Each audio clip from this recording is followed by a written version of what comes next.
Hello everyone, this is Hakaym and welcome back to another episode of Funday Sunday, and this was the replay I was talking about during my live stream of essentially what will happen if your team kind of sits still, and especially in this Atlantic map that we are playing. Let's actually take a look at the team and then we'll go a little bit further in far as what will probably happen. We have a Kurfürst, Yamato, Iowa, Key, Minotaur, Moskva, Megami, Gearing, Shimakaze, Fletcher, and Z46, and a Yugamo on our team. On the enemy team, there is a Kurfürst, Yamato, Ismo, North Carolina, Des Moines, Hindenburg, Ibuki, Gearing, Z52, Fletcher, Yugamo, and a Benson. And, well, as you can tell, there's quite a bit of destroyers, and destroyers really play a big factor on any battle that you play in World of Warships, and especially when it is the domination mode, which we are currently moving towards C. Now, the reason why I say that there is a certain idea, and I really don't agree with it, is just sitting still. Sometimes maintaining control is good, but just stopping and not moving anywhere is a terrible idea. So our team has decided to move into C and B, and I mean, for the most part, we're going to take C fairly easily. I don't believe there's actually going to be any big issue. There's a enemy Ibuki first spotted, and another big factor is the two enemy destroyers, the Gearing and the Z52, are actually divisioned up, and one, at least I know the clan Salty is fairly good. Definitely something I don't really want to mess with. They're definitely a good clan. Hindenburg is pushing into C, but we do have a friendly Iowa and Minotaur around.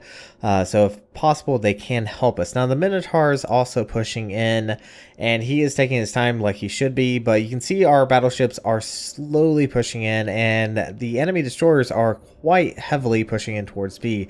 As far as we can see, there's no one actually pushing into C, which is actually going to be a good thing because C is going to allow us to stay alive for a while. Now, the Hindenburg obviously is being spotted by myself, and yeah, we lose our Megami almost instantly. So this Hindenburg is going to have to pull back because he does have a Minotaur and an Iowa that was shooting at him. I think the Iowa is going to be coming around this island here in a little bit and going to be assisting. Now, we have taken out one of the destroyers. And like I said, whenever you are in a battle, destroyers are key, because without those destroyers, the enemy team has less ability to actually find targets, or better yet, spot targets. Destroyers are really good at spotting targets, as well as having torpedoes. Now, the Z46, I really do enjoy the Z46 quite heavily.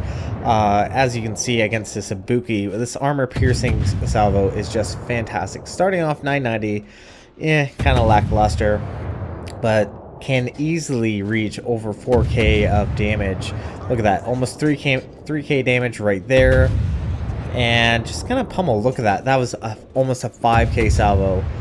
But obviously, if a enemy cruiser decides to angle himself, your armor piercing pretty much becomes null and void.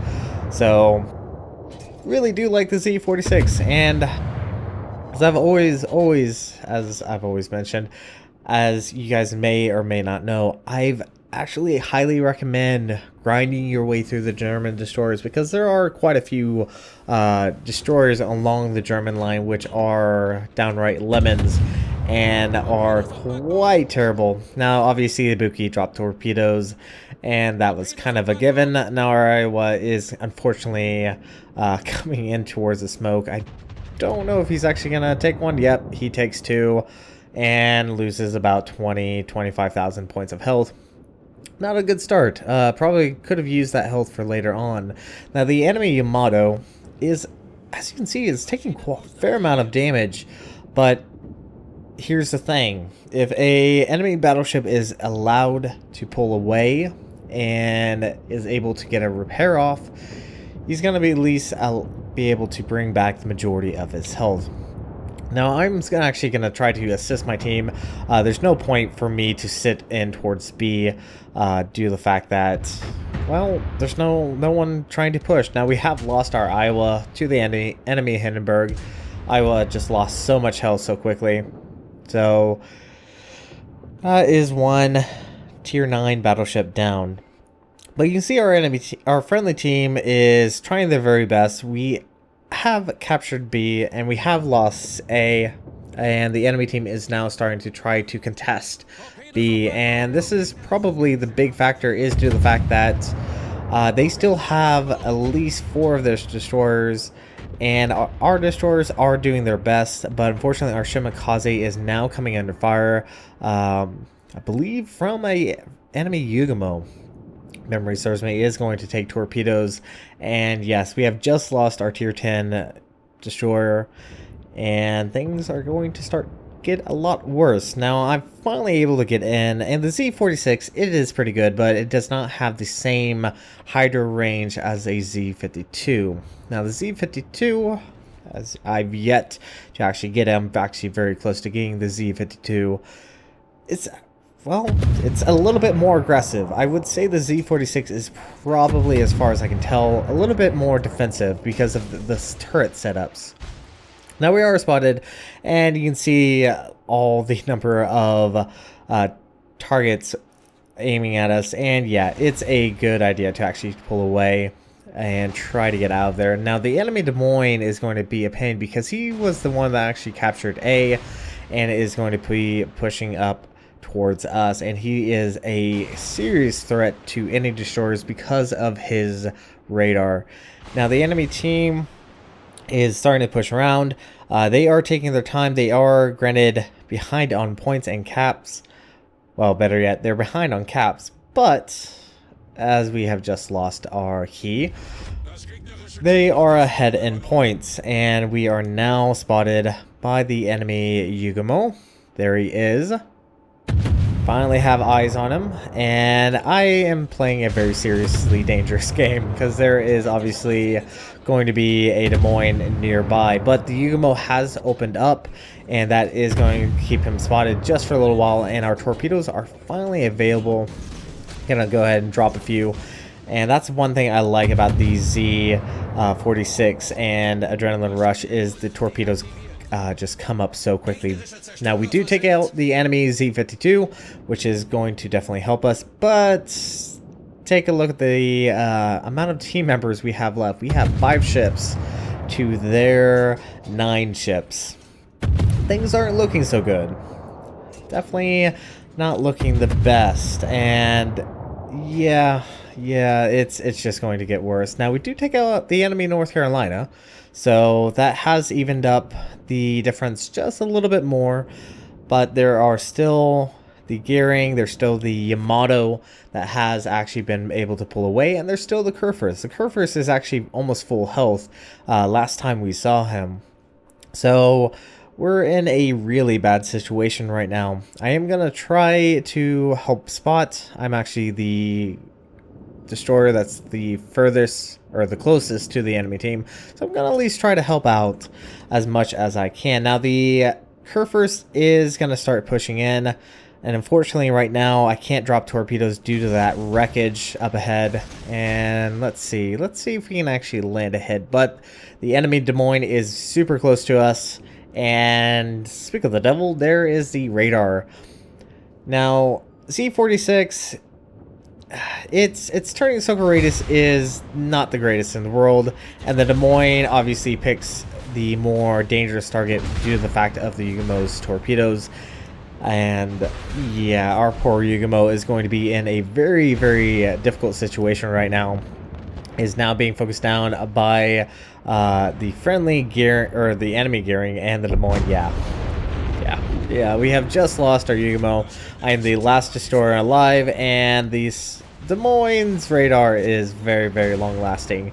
Now the Z46, it's not a particularly agile ship, to say the very least. I do run the additional rudder shift on the destroyer itself, just so, you know, if you are targeted, you do have that better rudder shift time, just so you can actually turn.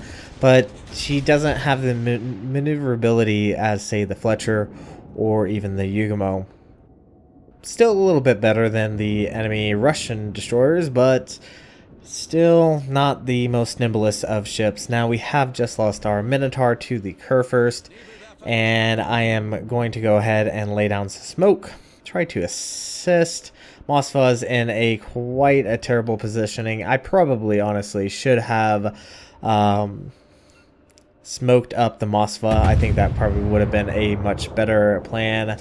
I kind of regret that. I really think had I done that, I would have tried to assist the Moskva as much as possible, because unfortunately the Moskva has, well, he essentially decided to run right into an island and decided to just kind of sit there. He is trying to back up, but the Moskva is not a very maneuverable ship, and the Moyne is now opening up with AP, and a broadside Moskva does not last long against any AP.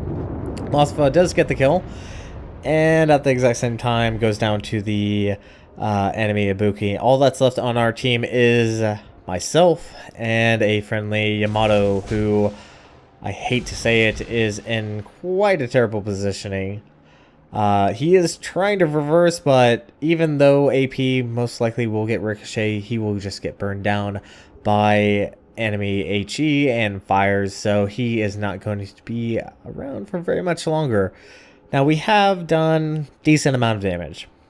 Granted, wasn't in a really good positioning to always assist when I can, so we haven't done overly too much to actually help our team win.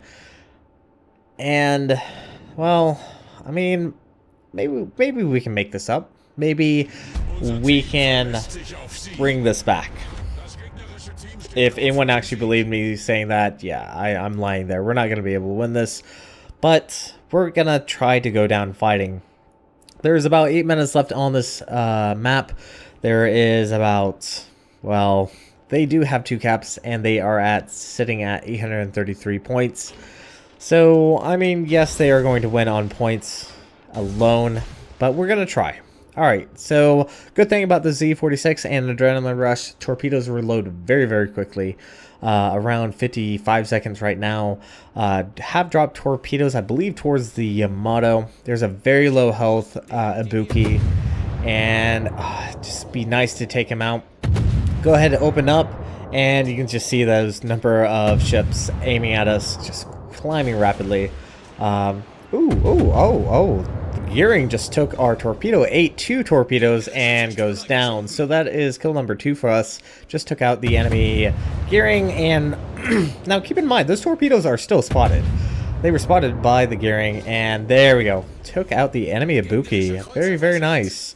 Yamato has opened up with HE, and ouch. Essentially almost knocks out every single piece of weaponry we have on the Z46. So I go ahead and drop my smoke, and our torpedoes are now offset with each other, so that means I can only fire 1 spread right now. Now the Yamato should be aware that even though I have laid down a smoke screen, I'm the only ship alive on the enemy team, and he is currently being spotted by myself. And, well, oh, you gotta love high-tier battleships sometimes. So, have dropped torpedoes. Our torpedoes, once again, are offset, so I can only get at least 1 off at a time. Yamato is, well, he is kind of pushing towards my smoke screen. Don't exactly know why. Really is kind of a dangerous position. Yes, he is trying to take me out, but honestly, in this position, you are going to win on points. It's almost better off to actually pull away. This Yamato, I guess, is just hungry for blood, that he is deciding to try to go after us. Now, I have dropped my other spread, and, well, let's see. Do I need to drop another one? Yeah, might as well, just in case. And look at that. Fletcher opens up instantly. Is detected. Now this is actually a really good idea, is if you don't know where an enemy destroyer is and you open up, if you are detected, oh there we go, took out the enemy Yamato. If you are detected, obviously you are within range of him, or better yet, he's in range of your guns, and well, yeah, unfortunately that's going to be the case. And here I make a very, very serious error in judgment. I run aground. Oh, I run aground. I have no smoke. No smoke. AP is now back up, and AP against destroyers. Oh, that's pretty good. Earn Confederate. Very, very nice. But unfortunately for us, we're just not going to win this. There's just too many left. And oh, hey, look. We earn Kraken Unleashed on a defeat. Okay. Well, unfortunately for myself, I am in a very bad positioning. I'm going to try to reverse, and obviously Kerfer's secondaries are insanely good. We somehow make out of this alive. Obviously, as you can tell, I did stop firing just so I can lose detection from that Kerfers, and there we go. Now we are finally out of line of sight, and somehow we make it out alive. Now, unfortunately, we obviously did not win this, and unfortunately for myself, I did not actually take screenshots of this post-end, but I did take a picture off of my phone and I uploaded it to Twitter, so I'm going to have to use this just to kind of show this off. So overall, silver-wise, not too bad. 501,000, half a million silver right there, over almost 6,000 XP, earned Confederate. Kraken Unleashed did around 93,000 points of damage, 7 torpedo hit, 5 kills. So overall, not a bad game. It's just, unfortunately, due to the circumstance, I did make some mistakes. Did cost some of my friendly ships their lives. And unfortunately, it was just, I was not in a really good position where I could assist, and our team just kind of got stuck on that northern east side of B and just got melted away because they did not really push out anywhere. Honestly, I think if they had pushed out towards A, though don't get me wrong, trying to ensure that you keep B is a very, very good idea, because B allows you to push out towards C or A and vice versa. So just unfortunately for us, we were just essentially overrun due to the fact that we weren't really pushing out, and unfortunately we lost quite a few ships early on. But anyways, this is going to be it for this episode of Funday Sunday. Thank you guys so much for watching, and if you like what you saw, hit the like and subscribe button. You guys have a great and fantastic day. Zaitin.